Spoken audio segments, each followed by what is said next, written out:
بسم اللہ الرحمن الرحیم۔ معرفت ٹی وی کے پیارے ناظرین، آج میں ایک انتہائی اہم روحانی موضوع پر گفتگو کرنے لگا ہوں۔ روحانی لائن پر چلنے والے پیروں فقیروں، عاملوں، بلکہ روحانی ترقی کے لیے ورد وظیفے اور عملیات پڑھنے والے تمام مرد و خواتین کو اس کا جاننا بہت ضروری ہے۔ ناظرین، جب بندہ روحانی لائن پر چلتا ہے تو طرح طرح کے ورد وظیفے، چلے مجاہدے اور روحانی مشاغل اختیار کرتا ہے، تو تصوف و روحانیت میں اس کا روحانی قبض اور بسط سے اکثر واسطہ رہتا ہے۔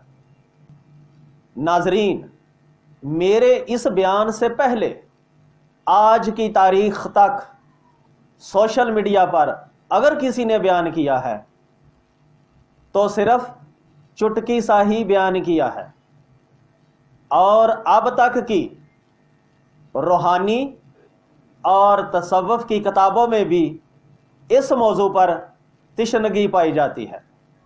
ناظرین، مجھے اپنی علمیت پر کوئی دعویٰ نہیں، مگر میں جو بھی بیان کر دیتا ہوں وہ سب میرے روحانی مرشد حضرت بابا فضل شاہ کلیامی کا باطنی روحانی فیضان ہے۔ ہر روحانی موضوع کے باطن در باطن غوطہ زن ہو کر اس موضوع کے علم و عمل کے موتی و گوہر چن چن کر آپ کو پیش کرتا رہتا ہوں۔ پیارے ناظرین، آج بھی جو میں اپنے روحانی مرشد حضرت بابا فضل شاہ کلیامی کے فیض سے بیان کر رہا ہوں، اس کی بھی آج کی تاریخ تک میری طرح بیان کرنے کی کسی کو بھی توفیق نہ ہو سکی۔ اب اگر کوئی بیان کرے گا بھی تو میری نقل مار کر ہی بیان کرے گا، اور ناظرین میں نے دیکھا ہے کہ لوگوں نے میری نقلیں مارنی شروع کر دی ہیں۔ ناظرین، ان کے اندر کچھ نہیں، اگر ہوتا تو وہ مجھ سے پہلے بیان کرتے۔ چلو میری نقلیں مارو، کوئی بات نہیں، کئیوں کا قبلہ تو درست کر دیا، یہ تو اچھی ہی بات ہے، اور جادو تو وہی جو سر چڑھ کر بولے۔ انشاءاللہ آگے ایسے ایسے موضوعات بیان کرنے والا ہوں تو تصوف و روحانیت کے دل دادا عش عش کر اٹھیں گے۔ تو پیارے ناظرین، اگر آپ یہ چاہتے ہیں کہ اس طرح کی علمی روحانی ویڈیوز آپ کو ملتی رہیں تو ابھی اس چینل کو سبسکرائب کر دیں اور بیل آئیکن کے بٹن کو بھی پریس کر دیں۔ ویڈیو اچھی لگے تو لائک بھی کریں اور شیئر بھی کریں، اور اپنے اچھے اچھے کمنٹس بھی دیں۔ پیارے ناظرین، جب بندہ اللہ کی محبت اور قرب کے راستے پر چلتا ہے تو اس راہ کو تصوف و روحانیت میں سلوک الی اللہ کہتے ہیں، اور جو بندہ سلوک کے راستے پر چلتا ہے اسے سالک کہتے ہیں۔ ناظرین، بندہ سلوک کے راستے پر اپنے روحانی مرشد یا روحانی استاد کی رہنمائی میں ورد وظیفوں، چلوں مجاہدوں، مراقبوں اور روحانی مشاغل سے روحانیت میں آگے بڑھتا رہتا ہے۔ ناظرین، اللہ تعالیٰ کی جانب سے بندہ کے دل پر جو کیفیات القاء کی جاتی ہیں ان کو واردات قلبی کہتے ہیں، اور ناظرین جب بندہ روحانی ترقی کر رہا ہوتا ہے تو اس کے قلب پر اچھے اچھے خیالات اس کی کوشش کے بغیر ہی وارد ہوتے رہتے ہیں۔ ان اچھے خیالات کو جو از قسم معنی کے دل پر بلا کوشش صادر ہوتے رہتے ہیں ان کو خواطر محمودہ کہتے ہیں۔ ناظرین، خواطر خطرہ سے ہے، اس کو خاطر بھی کہتے ہیں۔ خطرہ کیا ہے؟ یہ ایک قسم کا خطاب ہے، جو ضمیر پر وارد ہوتا رہتا ہے۔ اگر یہ خطاب نفس کی جانب سے ہے تو یہ خطرہ نفسانی ہے، اسے حواجس بھی کہتے ہیں۔ اگر یہ شیطان کی جانب سے ہے تو اسے خطرہ شیطانی کہتے ہیں اور اسے وسواس بھی کہتے ہیں۔ اگر یہ فرشتہ کی جانب سے ہے تو اسے خطرہ ملکی کہتے ہیں، جسے الہام بھی کہتے ہیں۔ اور اگر یہ حق تعالیٰ کی جانب سے ہے تو یہ خطرہ رحمانی ہے، جو اس شان سے ہوتا ہے کہ بندہ کو مغلوب کر لیتا ہے۔ اور ناظرین، اس خطرہ کا دفعہ محال ہو جاتا ہے، حالانکہ دوسرے خواطر میں یہ امر لازمی نہیں ہے۔ تو ناظرین، روحانی صورتحال میں سالک یہ محسوس کرتا رہتا ہے یا اسے لگتا رہتا ہے کہ وہ روحانی ترقی کرتا جا رہا ہے۔ روحانی ترقی میں اس کی طبیعت اور دل میں خوشی اور ترقی کی لگن بڑھتی جا رہی ہوتی ہے۔ فرحت و شادمانی، جذبہ و لگن دل میں بیدار رہتی ہے۔ روحانیت میں اس حالت کو بست کہتے ہیں۔ اور ناظرین، بعض اوقات سالک یہ محسوس کرتا ہے کہ اس کی روحانی ترقی رک گئی ہے یا اس کی روحانیت کسی نے سلب کر لی ہے۔ سالک اپنے آپ کو خالی خالی محسوس کرتا ہے، واردات قلبی بھی رک جاتی ہیں۔ اس حالت کو اصطلاحات صوفیہ میں روحانی قبض کہتے ہیں۔ سادہ لفظوں میں واردات غیبی کے بند ہو جانے کو قبض اور ان کے کھل جانے کو بست کہتے ہیں۔ ناظرین، یاد رکھیں، قبض و بست کا تعلق امور حاضرہ سے ہوتا ہے، یعنی بندہ کے حال پر ہوتا ہے۔ یعنی واردات غیبی قلب پر وارد ہوں تو بست، اور اگر ان کا ورود بند ہو جائے تو قبض پیدا ہو جاتا ہے۔ ناظرین، روحانی قبض کی صورت میں دل و دماغ پر تالے پڑ جاتے ہیں، ذہن بند ہو جاتا ہے، بے چینی و بے قراری، کرب اور اضطراری کیفیت طاری ہو جاتی ہے، کچھ گم سا ہوا محسوس ہوتا ہے۔ صوفی یا سالک زبردست روحانی انتشار کا شکار ہو جاتا ہے۔ سالک پر قنوتیت طاری ہو جاتی ہے، روحانی گراوٹ آ جاتی ہے، ایسے لگتا ہے کہ روحانیت میں زیرو پر آ گیا ہو۔ تصرفات باطنی بھی رک جاتے ہیں اور باطن خالی خالی محسوس ہوتا ہے، جوش اور جذبہ ماند پڑ جاتا ہے اور روحانی ترقی رک جاتی ہے۔ اور سالک یا صوفی کا انتہائی قدم اٹھانے کو جی چاہتا ہے۔ ناظرین، جب کسی کی روحانی ترقی رک جاتی ہے تو روحانی بے چینی و بے قراری بڑھ جاتی ہے۔ ناظرین، جب بندہ کو کوئی روحانی فائدہ نہ ہو رہا ہو، اس کی ہر وقت اضطراری کیفیت بڑھی جا رہی ہو، تو اس روحانی طالب علم یا سالک کو کیسے پتہ چلے گا کہ اس کو روحانی قبض ہو گئی ہے، یا پھر کسی ظالم نے روحانی بندش لگا دی ہے، یا پھر کسی نے اس کی روحانیت کو سلب کر لیا ہے، یا پھر اسے کسی عمل کی رجت ہو گئی ہے، یا پھر کسی گناہ یا معصیت کی وجہ سے اس کے دل پر ظلمت چھا گئی ہے۔ ناظرین، یہ وہ موقع ہوتا ہے جہاں پر بہت سے سالک اور روحانی لوگ مار کھا جاتے ہیں۔ پیارے ناظرین، مرض کی صحیح تشخیص ہوگی تو صحیح علاج ہوگا، کیونکہ علاج تو مرض کی کیفیت کے مطابق ہی تجویز کیا جاتا ہے، انے واہ تھوڑا علاج کیا جا سکتا ہے۔ جب بندہ کے پیٹ میں درد ہوتا ہے تو وہ کہتا ہے کہ میرے پیٹ میں درد ہے۔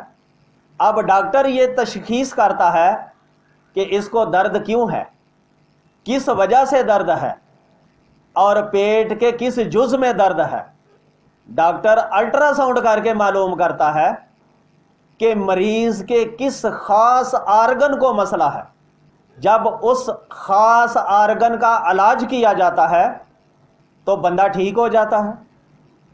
پیارے ناظرین، بالکل اسی طرح ایک روحانی استاد یا روحانی مرشد معلوم کر کے یہ بتا سکتا ہے کہ اس فرد کو روحانی قبض ہو گئی ہے یا کہ رجت ہے، یا کسی نے روحانی بندش کر دی ہے، یا روحانیت کو سلب کر لیا ہے۔ پیارے ناظرین، میں نے کئی ویڈیوز میں یہ بتایا ہے کہ روحانیت ایک باطنی اور نظر نہ آنے والا راستہ ہے۔ سالک یا روحانی طالب علم کا ورد وظیفوں، چلوں مجاہدوں اور عملیات کے ذریعے سے جن روحانی مخلوقات سے واسطہ پڑتا رہتا ہے وہ باطنی دنیا ہے، نظر نہ آنے والی دنیا ہے، مگر موجود ہوتی ہے۔ لہٰذا جس طرح ہم اپنی دنیاوی زندگی میں ہنر سیکھنے کے لیے کسی ماہر استاد کے محتاج ہوتے ہیں، اسی طرح روحانی علوم و فنون میں بھی ہمیں روحانی استاد کی ضرورت رہتی ہے۔ ناظرین، میں نے اکثر دیکھا ہے کہ لوگ اپنے آپ کو ہی عقل کل سمجھتے ہیں اور روحانیت میں مار کھا جاتے ہیں۔ لہٰذا جب کسی کی روحانی ترقی رک جائے یا اس کو روحانی قبض ہو تو کسی ماہر روحانی استاد سے رابطہ کرے تاکہ وہ روحانی استاد اپنے تجربات کی روشنی میں آپ کو بہتر طور پر گائیڈ کر سکے۔ پیارے ناظرین، روحانی ترقی میں قبض سنت کے قریب تر ہی ہے۔ جیسا کہ آپ کو معلوم ہے، ہمارے پیارے نبی صلی اللہ علیہ وآلہ وسلم پر پہلی وحی نازل ہوئی تو اس کے کئی مہینوں بعد تک کوئی اور وحی نازل نہ ہوئی۔ وہ دور فطرت وحی یا انقطاع وحی کہلاتا ہے۔ وحی کی بندش کے اس عرصے میں رسول اللہ صلی اللہ علیہ وآلہ وسلم حزین و غمگین رہتے تھے۔ آپ صلی اللہ علیہ وسلم پر حیرت اور استعجاب طاری رہتی تھی۔ آپ اس بے قراری اور اضطراری کیفیت میں سوچنے لگے کہ کہیں میرا رب مجھ سے ناراض تو نہیں ہو گیا۔ آپ صلی اللہ علیہ وسلم فرماتے ہیں، پھر میں نے 1 مہینے کا غار حرا میں اعتکاف کیا۔ جب میرا اعتکاف پورا ہو گیا تو میں غار سے اترا۔ جب بطن وادی میں پہنچا تو مجھے کسی نے پکارا۔ میں نے دائیں دیکھا، کچھ نظر نہ آیا۔ پھر میں نے بائیں دیکھا، کچھ نظر نہ آیا۔ پھر میں نے اپنے آگے دیکھا، کچھ نظر نہ آیا۔ پھر میں نے اپنے پیچھے دیکھا، کچھ نظر نہ آیا۔ پھر میں نے آسمان کی طرف نگاہ اٹھائی، ایک چیز نظر آئی۔ کیا دیکھتا ہوں؟ وہی فرشتہ ہے، یعنی جبرائیل۔ وہ آسمان اور زمین کے درمیان ایک کرسی پر بیٹھا ہے۔ اس وقت جبرائیل اپنی اصلی حالت میں نمودار ہوا تھا۔ جبریل کو اصلی حالت میں دیکھ کر میں خوف زدہ ہو گیا اور اپنی نگاہ نیچے کر لی اور مجھ پر لرزہ طاری ہو گیا۔ پھر میں نے اسی حالت میں گھر آ کر خدیجہ کے پاس آ کر کہا، مجھ پر چادر اڑا دو، مجھ پر چادر اڑا دو، مجھ پر ٹھنڈا پانی ڈال دو۔ خدیجہ نے مجھ پر چادر اڑا دی اور ٹھنڈا پانی ڈال دیا، رضی اللہ تعالی عنہا۔ میری اس حالت کے بعد یہ آیات مبارکہ نازل ہوئیں، یا ایھا المدثر قم فانذر وربک فکبر وثیابک فطہر والرجز فہجر، اے محمد جو کپڑا لپیٹے پڑے ہو اٹھو اور لوگوں کو ہدایت کرو اور اپنے پروردگار کی تکبیر کہو، اپنے کپڑوں کو پاک رکھو اور ناپاکی سے دور رہو۔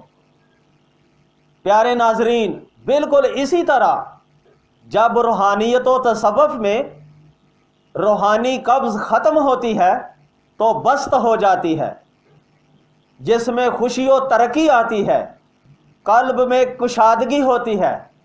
ناظرین، بسط سے قلب پر ایسی چیز وارد ہوتی ہے کہ جس سے سالک کو قرب الہی کا اشارہ ملتا ہے، لطف و مہربانی کے آثار نظر آتے ہیں، دل کو بسط یا حقیقی خوشی حاصل ہوتی ہے، قلب کھل جاتا ہے، حق تعالیٰ کے ساتھ حضوری رہتی ہے، عبادات میں جی لگتا ہے، ورد وظیفوں میں مزہ آتا ہے، ذکر کی لذت اور کیف و سرور رہتا ہے، اور بسط میں حضور و انشراح اور مشاہدہ بڑھتا ہے۔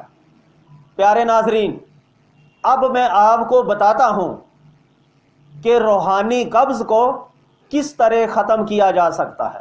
ناظرین، پہلے کسی ماہر تجربہ کار روحانی استاد سے اپنی روحانی کیفیت کے متعلق معلوم کر لے کہ آیا آپ کو واقعی روحانی قبض ہے یا پھر رجت ہے، یا کسی نے آپ کا عمل تو سلب نہیں کر لیا، یا پھر کسی نے آپ پر روحانی وار تو نہیں کر دیا، یا پھر کسی نے آپ پر کوئی جادو ٹونا، جنتر منتر تنتر تو نہیں چلا دیا۔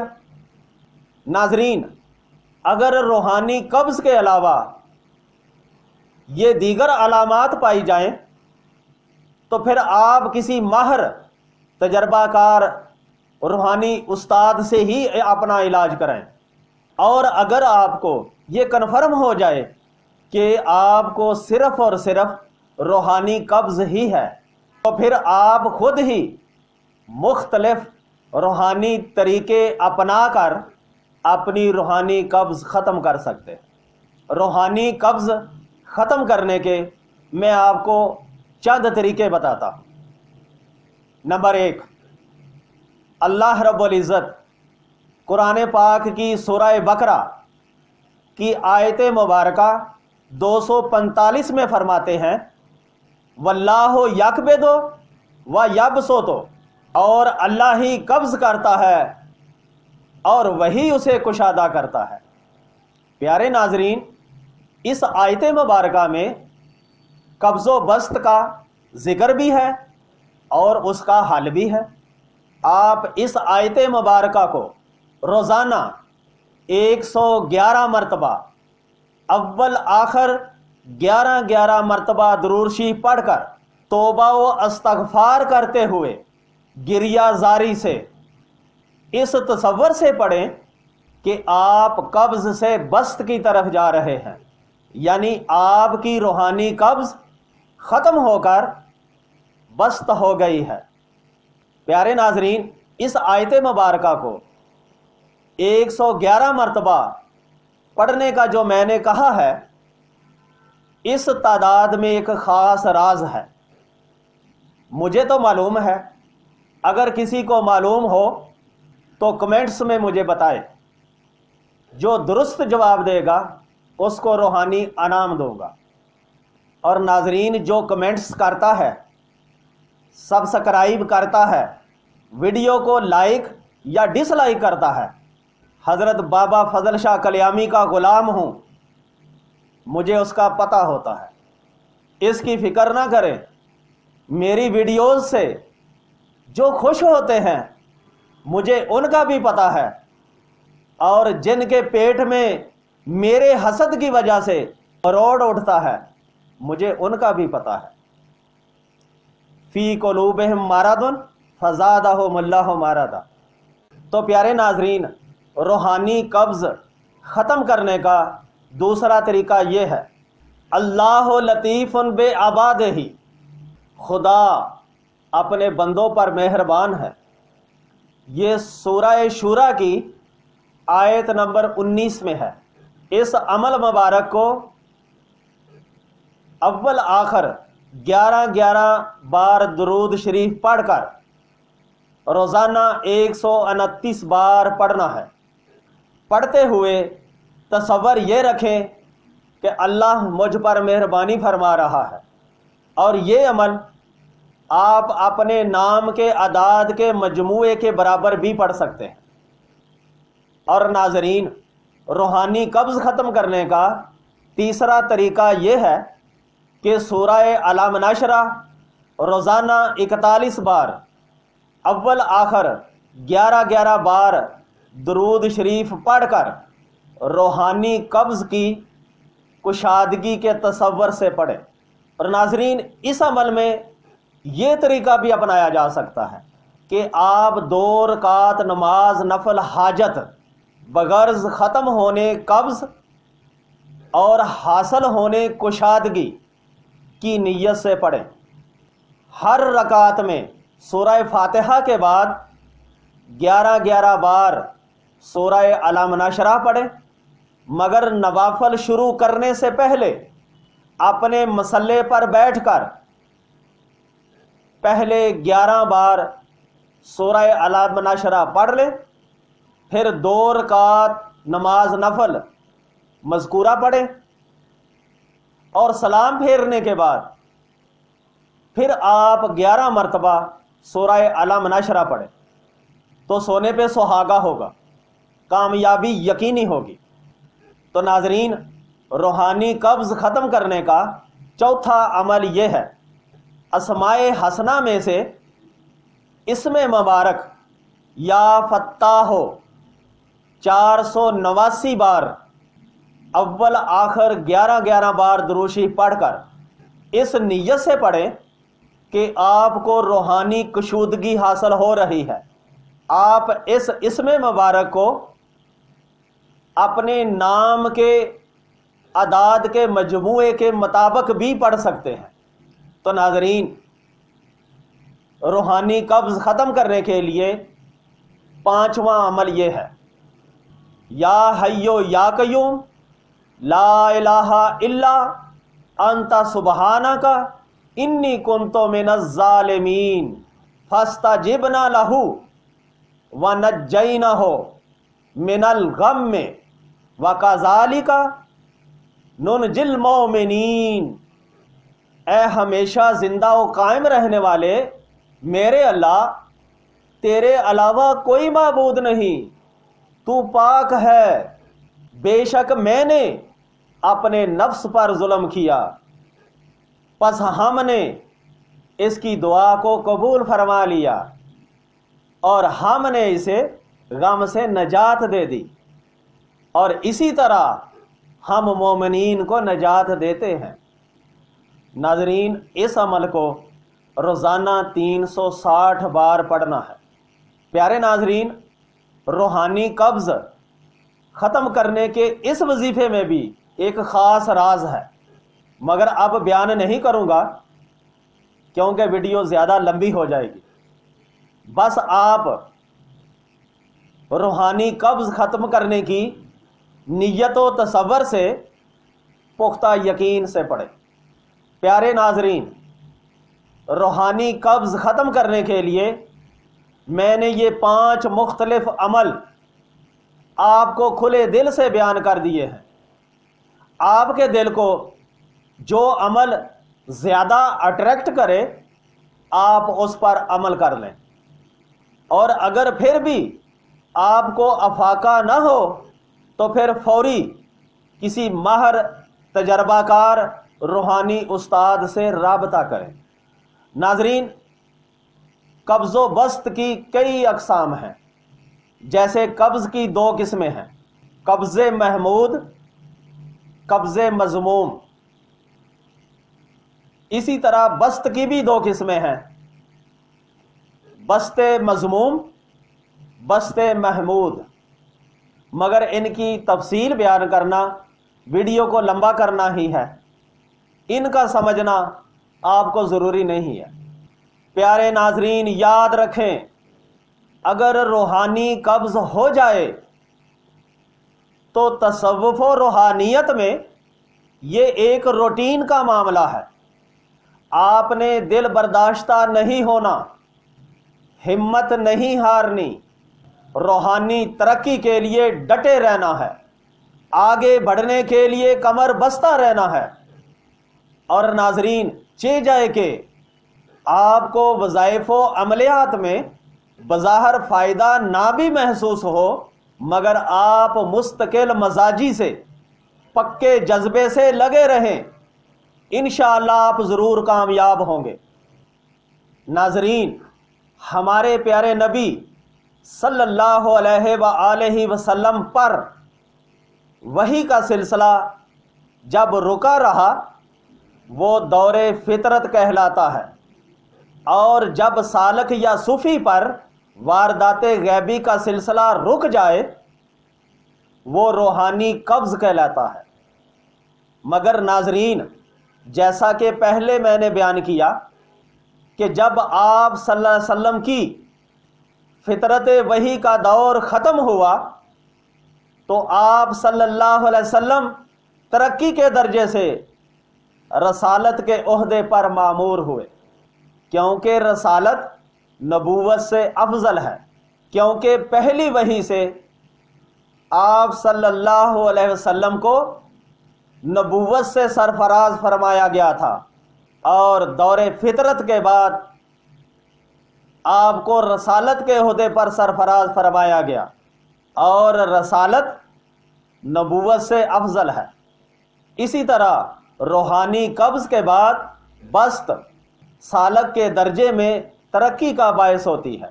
اس لیے پیارے ناظرین یہ بات پلے باندھ لیں، روحانی قبض جس بھی وجہ سے ہو گئی ہو، اللہ کی بارگاہ میں توبہ کریں، استغفار پڑھیں، توبہ کے نوافل پڑھیں، سجدے میں سر رکھ کر اللہ رب العزت کی بارگاہ سے عجز و ندامت کے ساتھ خوب روئیں دوئیں، استغفار کریں۔